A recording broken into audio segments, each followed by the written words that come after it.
വിവരവും വെള്ളിയാഴ്ചയുമില്ലാത്ത ഇടത് സൈബർ അടിമക്കമ്മികളും എമ്പുരാനു വേണ്ടി മുറവിളി കൂട്ടുകയാണ്. ഇവിടെ ബുദ്ധി പ്രയോഗിക്കേണ്ടിയിരുന്നത് സംഘികളാണ്.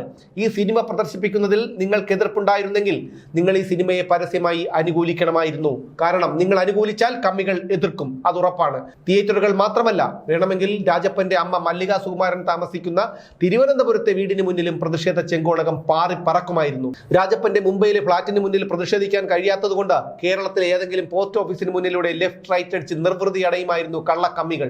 തിരുവനന്തപുരത്തെ വീട്ടിലേക്ക് പോകുന്ന റോഡിന്റെ ദുരവസ്ഥയെക്കുറിച്ച് പറഞ്ഞ മല്ലിക സുകുമാരനെ പൊങ്കാല കൊണ്ട് അഭിഷേകം ചെയ്തവരാണ് കമ്മികൾ. കഴിഞ്ഞ പ്രളയത്തിൽ വെള്ളം കയറിയ വീട്ടിൽ നിന്ന് രക്ഷാപ്രവർത്തകർ ബിരിയാണി ചെമ്പിൽ കയറ്റി രക്ഷപ്പെടുത്തിയ മല്ലിക സുകുമാരന്റെ ചിത്രം സമൂഹ മാധ്യമങ്ങളിൽ പങ്കുവെച്ച് പൃഥ്വിരാജിന്റെ ലെംബോർഗിനിയെ ചെമ്പോർഗിനി എന്ന് ട്രോളിയവരാണ് കമ്മികൾ. എന്തായാലും ആവിഷ്കാര സ്വാതന്ത്ര്യം എല്ലാവർക്കും ഒരുപോലെയാണ്. ജനഗണമന സിനിമയിൽ രാജപ്പൻ പറഞ്ഞതേ എനിക്കും പറയാനുള്ളൂ. ഈ കേരളം ഒരുത്തന്റെയും തന്തയുടെ വകയല്ല.